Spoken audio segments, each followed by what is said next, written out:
प्रिय भाई बहनों, आज की रोटी की हर सदस्य व्यक्ति के लिए यीशु ख्रिस्तांचे मधुर नावाचे सप्रेम नमस्कार। आज की दिनांक फेब्रुवारी 22, 2026 रविवार। स्तुतीच्या मध्यभागी, पण तू पवित्र आहेस, इस्रायलची स्तुतीवर विराजमान आहेस. स्तोत्र 22 अध्याय 3 वचन. स्वर्ग स्तुतीने भरलेला आहे, तिथे देवाची उपस्थिती अमर्याद प्रकट होते. पृथ्वीवर जिथे कुणी संपूर्ण अंतःकरणाने प्रभूची स्तुती करतात, तिथे स्वर्गातील देव त्यांची मध्यभागी उतरतो. जे त्यांची स्तुती करतात ते त्या पृथ्वीवर राहत असतानाही स्वर्गीय उपस्थितीचा अनुभव घेतात. म्हणून देवाची उपस्थिती तुमच्यामध्ये सदैव टिकवून ठेवण्याचा निश्चय करा. एका देवभक्ताने म्हटले आहे, जसा तुम्ही पीक वाढवता तसा देवाची उपस्थितीचा सराव करा. शेतकरी आपले पीक चांगले यावे म्हणून कितीतरी गोष्टी करतात. शेतीभोवती कुंपण घालतात, जमीन तयार करतात, नांगरात बी पेरतात, पाणी देतात, तण काढतात, हात टाकतात, किडानाशक फवारतात आणि काळजीपूर्वक देखरेख करतात. त्याचप्रमाणे आपण देवाची उपस्थिती जाणीवपूर्वक सराव केला पाहिजे.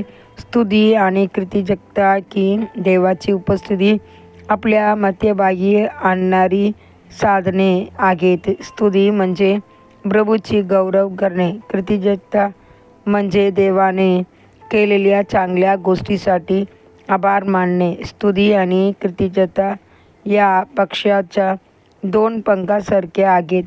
यांच्यावर आपण देवाची उपस्थितीत प्रवेश करतो. आपण स्वर्गीय स्थानी त्यांच्यासोबत चालतो आणि त्यांच्या उपस्थितीच्या गोडीचा आनंद घेतो. देवाची उपस्थितीच्या जीवनात सराव करणारा राजा दावीद म्हणतो, मी सदैव परमेश्वराची स्तुती करीन, त्यांची स्तुती माझ्या तोंडात निरंतर असेल. माझा जीव परमेश्वरात गौरव करील. नम्र लोक ऐकतील आणि आनंदित होतील. स्तोत्र 34 भजन 1 आणि 2 वचन. तुम्ही विचारला, सदैव प्रभूची स्तुती करणे शक्य आहे काय? जे सतत देवाची उपस्थितीची जाणीव ठेवून जगतात ते नेहमी त्यांची स्तुती करतात. देवाने आपल्याला याच उद्देशाने निर्माण केले आहे. त्यांची स्तुती करण्यासाठी त्यांची अपेक्षा स्पष्ट आहे. हे लोक मी स्वतःसाठी निर्माण केले, त्यांनी माझी स्तुती जाहीर करावी. येसाया 43 अध्याय 21 वचन.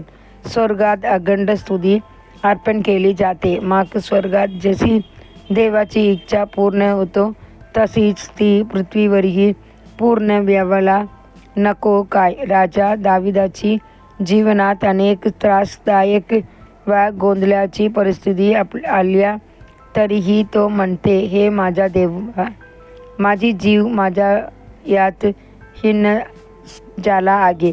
म्हणून मी यॉर्दान देशातून हर्मोन पर्वतावरून मिजार टेकडीवरून तुझे स्मरण करीन. स्तोत्र 42 अध्याय 6 वचन. प्रिय देवाची लेकरांनो, तुम्ही या पृथ्वीवर कुठेही असलात आणि कोणत्याही परिस्थितीत असलात तरी प्रभूची स्तुती करायला विसरू नका.